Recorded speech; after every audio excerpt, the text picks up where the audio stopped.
Assalamualaikum warahmatullahi wabarakatuh. Sahabat sekalian, teman-teman kelas MPI C2 dan kepada guru mata kuliah, guru pengampu mata kuliah Kepemimpinan Islam Ibu Aminah yang saya hormati. Di sini saya sudah berada di Tanggul, di barat kota Jember, hampir berbatasan dengan Lumajang. Sini saya akan observasi dan wawancara dengan salah satu pimpinan.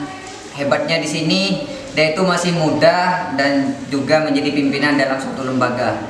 Kalian pengen tahu lembaganya apa? Kita langsung kepada pimpinannya.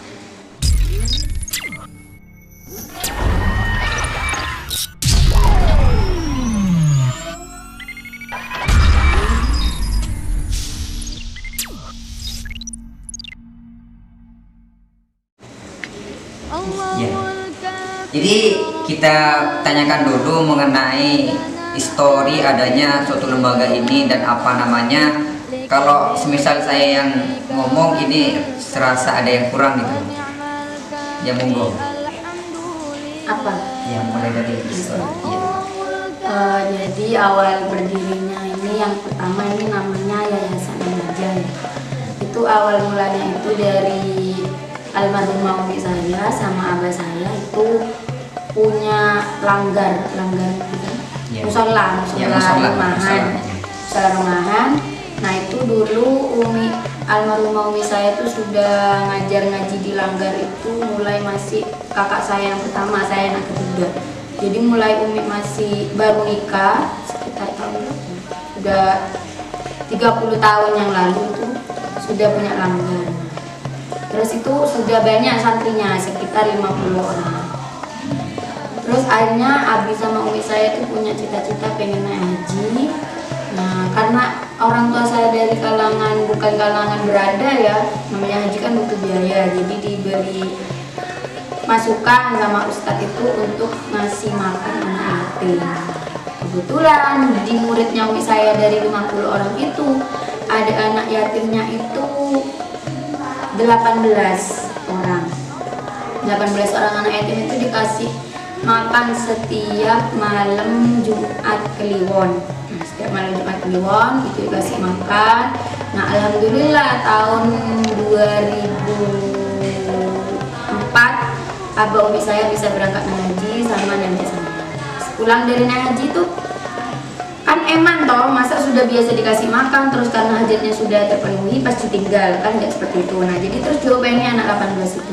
Nah akhirnya abah saya itu hanya ada yang undang, kayak dari pertama yang undang itu dari orang Yonif. Di sini kan ada Yonif 515. Nah itu undang ke abah saya kan banyak relasi. Diminta undang anak yatim mau doa di rumah. Nah dari sana itu akhirnya permintaannya itu nambah. Ada yang awalnya cuma undang 10 orang. Terus akhirnya nambah terus, bisa minta anak yatim 100, saya minta anak yatim 50. Nah akhirnya abis saya kan terdorong, jadi nyari anak yatim. Caranya itu yang pertama, abi itu nyari anak yatim di sekolah-sekolah di Tanggul. Jadi semua sekolah di Tanggul itu didata, anak yatimnya ada berapa, nah itu dimasukkan ke yayasan. Itu awal mulanya Yayasan Nanaja Tanggul. Pertamanya dulu namanya Yayasan Yatim Piatu dan Fakir Miskin. Awalnya namanya itu.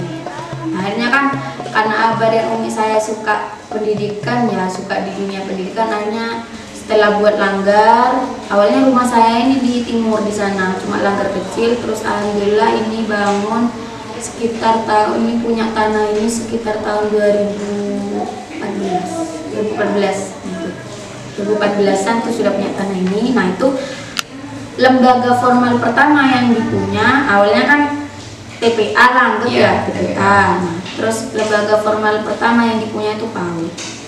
Nah PAUD itu lembaga tertua di sini. PAUD, setelah itu udah PAUD, yang kedua itu SD. SLB dulu. Sekolah luar biasa ada di sini.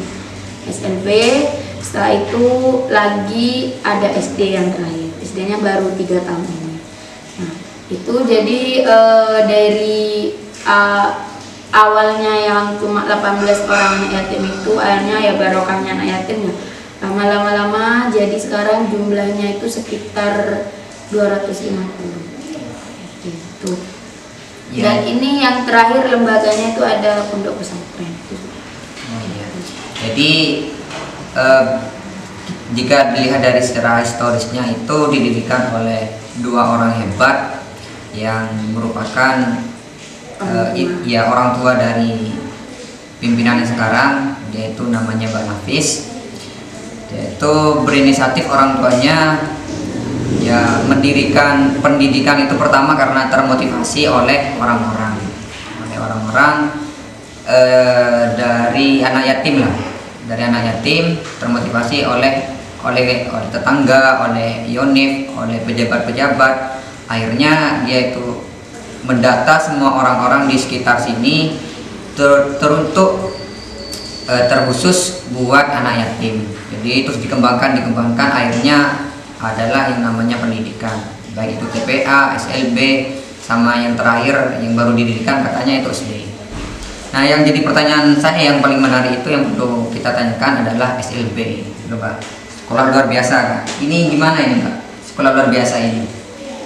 Ya, kalau sekolah luar biasa ini ya untuk anak-anak yang berkebutuhan khusus itu. Oh, anak-anak yang berkebutuhan khusus. Itu ada di sini.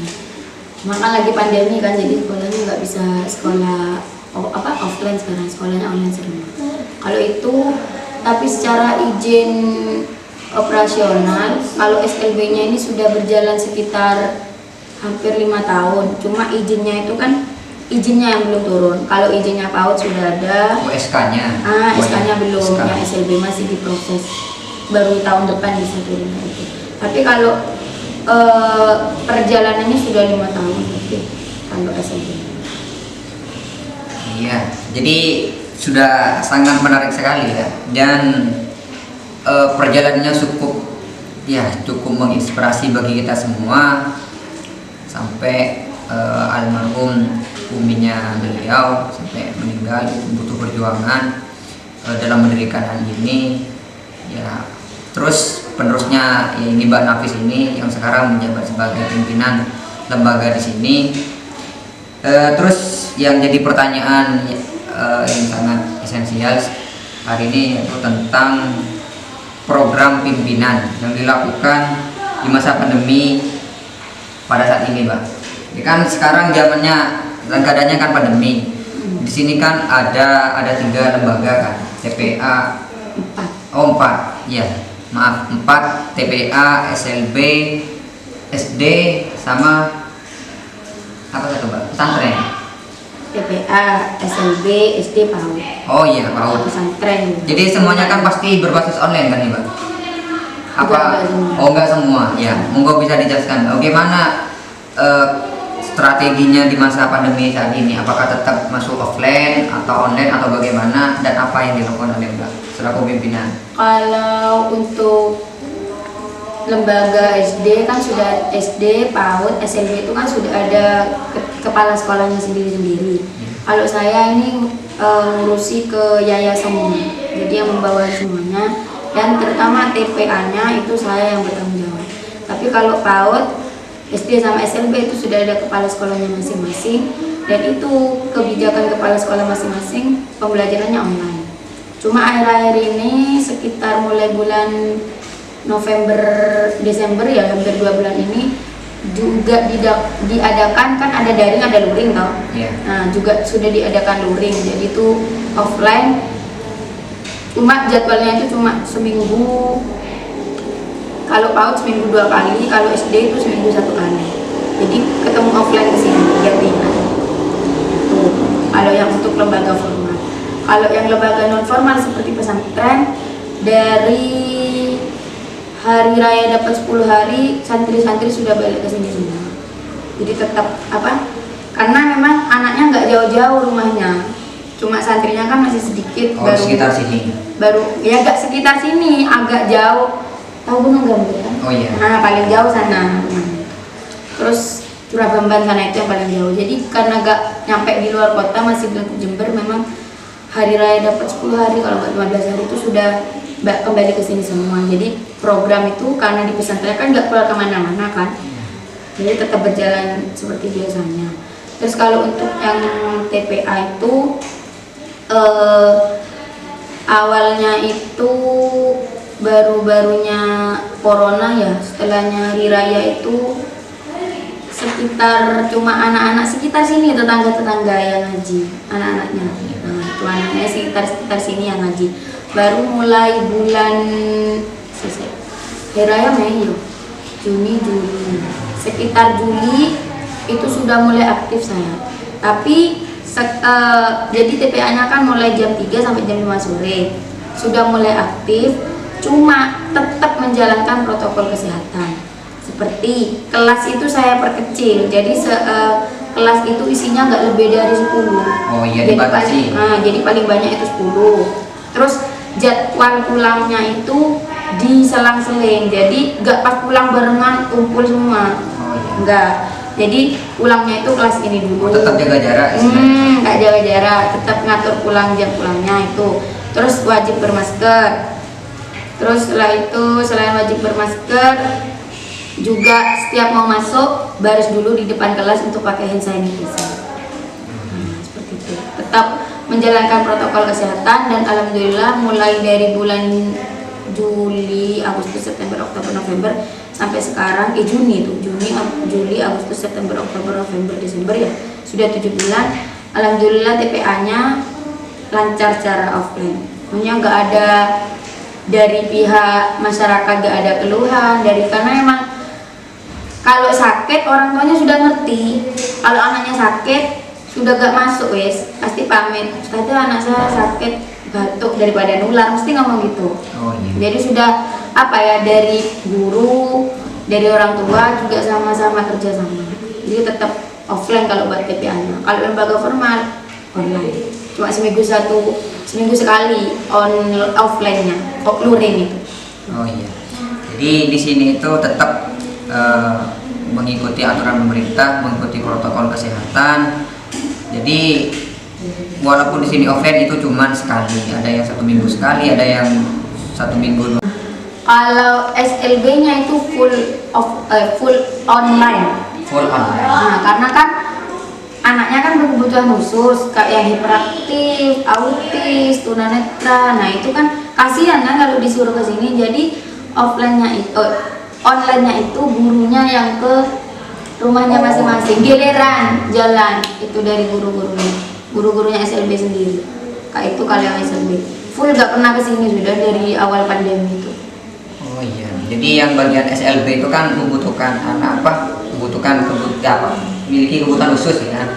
Jadi kebijakan dari pimpinan itu semua guru-guru yang mengajar itu ke rumahnya masing-masing.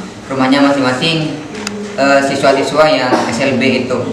Jadi sistemnya tetap daring, cuman gurunya yang ke sana. Seperti itu. Soalnya kan kalau SLB itu kan tidak mungkin mereka itu bisa mengerti, bisa memahami kalau tidak langsung melakukan simetri lah. Artinya tidak bisa memahami suatu hal kalau semisal tidak ada yang memang benar-benar peduli terhadap dia gitu loh. Kan orang-orang yang berkebutuhan khusus itu kan harus benar-benar diperhatikan penuh gitu loh, diperhatikan sangat-sangat gitu. Jadi untuk SLB ini tetap daring, full daring. Selebihnya itu kayak SD itu 1 minggu sekali. Kalau kayak TPA ya Pak? TPA offline. Ya TPA itu offline, full offline. Tapi tetap mematuhi protokol kesehatan. Tetap sebelum masuk cuci tangan, terus pakai masker, terus di kelasnya juga jaga jarak. Jadi seperti itu kebijakan dari pihak pimpinan Yayasan An-Najah ini. Terus selanjutnya Pak, apakah ada program khusus di masa pandemi ini Pak? Atau kalau kemarin itu ada program ini cuman karena sekarang itu basisnya offline online gitu kan, itu apakah ada program tambahan gitu loh Pak dari kemarin-kemarin yang memang sudah dilakukan oleh lembaga sini? Kalau program tambahan itu untuk yang SD ya, karena yang SD kan yang baru masuk kelas 1 kan nggak semuanya bisa baca. Nah itu jadi dari guru-gurunya itu membuka private les membaca itu aja kebijakan tambahannya. Kalau yang lain tidak ada itu. Oh, berarti Jadi seperti sekolah biasanya ya? Iya, kayak menunjang itu kan biar anak-anak. Soalnya kan anak kecil kan kalau belajar sama orang tuanya susah kan.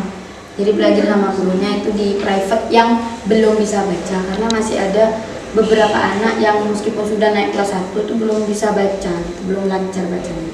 Jadi itu yang di private. Oh iya. Les. Jadi ya namanya juga anak SD kan, masih nakal-nakalnya, apalagi tidak masuk sekolah, ya itu menjadi kesenangan tersendiri yang sangat luar biasa bagi anak-anak SD. Soalnya mereka kan pengennya main-main terus, apalagi di masa pandemi ini kalau tidak masuk ya sudah, itu adalah hari kemerdekaan mereka.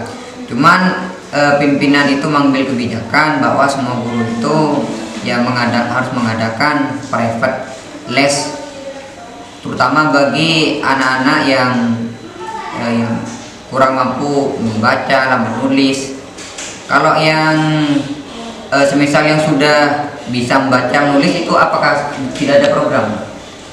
Enggak ada. Oh. Karena yang lebih lebih diarahkan belajar bareng orang tuanya, karena kan sudah bisa baca, bisa nulis kan enak. Tapi kalau yang belum bisa baca itu memang diarahkan untuk ke private. Kalau memang orang tuanya sudah diarahkan, ibu anaknya harus les gitu.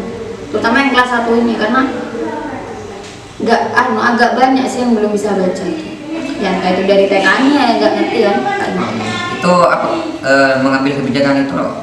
Apakah adakan musyawarah sama orang tua masing-masing siswa atau bagaimana?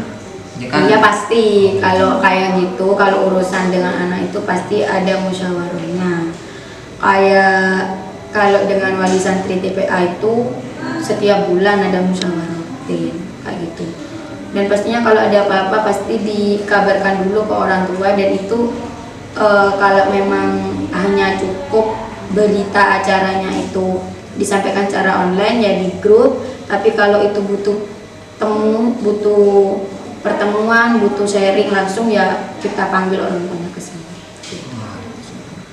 Jadi yang menjadi kesimpulan pada hari ini, selama beberapa tahun ini mendirikan madrasah itu butuh perjuangan. Saya kembalikan lagi kepada yang awal story, butuh perjuangan yang sangat perjuangan sekali, sampai harus ya nyawanya gitu, sampai nyawanya harus dipanggil oleh Tuhan, karena itu butuh perjuangan sekali. Dan di masa pandemi ini pihak pimpinan, terutama Mbak Nafis selaku pimpinan yayasan, mengambil kebijakan-kebijakan yang tidak sekiranya itu tidak kontroversial terhadap aturan pemerintah, seperti mematuhi protokol kesehatan, jaga jarak, pakai masker, cuci tangan dan sebagainya. Walaupun masih ada kayak TPA itu yang masuknya offline tetap, tapi itu mematuhi protokol kesehatan. Yang lainnya itu online, istilahnya online. Ada yang online daring, ada yang full online. Jadi seperti itu. Jadi itu yang bisa kita wawancarai dan kita observasi ke tempat ini.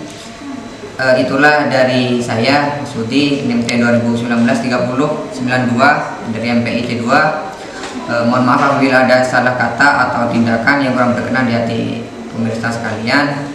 Dan kepada Ibu Aminah selaku dosen pengampu matkul kepemimpinan Islam,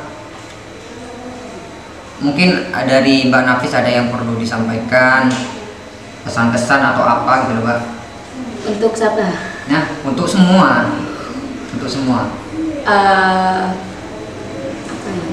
Kalau pesan pesan dan kesan ya buat semuanya, buat adik-adik, teman-teman dan siapa saja yang menonton video ya. Yeah. Tetap semangat yang berada di jalur perjuangan, jangan lampaui batasmu, karena saya sendiri kan masih muda ya. Iya, masih muda. Saya masih kuliah, umur masih 21. Tapi itu jangan dijadikan alasan untuk kita membatasi diri. Kita pasti kalau mau melampaui batasan diri, pasti kita bisa melampaui batasan diri kita sendiri. Kayak itu saja dari saya. Mungkin orang ngelihatnya saya masih muda, sudah bertanggung jawab ini itu ya di yayasan, menanggung banyak tanggungan santri banyak itu. Tapi itu bukan jadi alasan saya buat pesimis. Saya tidak memandang diri saya akan selalu saya masih muda, ini enggak. Jadi mungkin ini sudah yang disediakan oleh Tuhan, ya sama Gusti Allah, dikasih jatah ini ya, jadi dikerjakan sebaik mungkin dan tetap semangat gitu. Ya, jadi itu pesan-pesan yang sangat ya termotivasi lah buat kita semua, bahwa kita itu harus tetap semangat walaupun keadaan ya seperti saat ini. Kita juga berharap semoga keadaan ini cepatlah berlalu, semoga tidak terlalu berlarut-larut dalam keadaan seperti ini, karena kita semua merindukan guru, kita semua merindukan tempat pendidikan kita, karena kita semua juga rindu terhadap teman-teman kita. Jadi seperti itu ya Mbak. Ya, kurang lebihnya saya mohon maaf. Wassalamualaikum warahmatullahi wabarakatuh.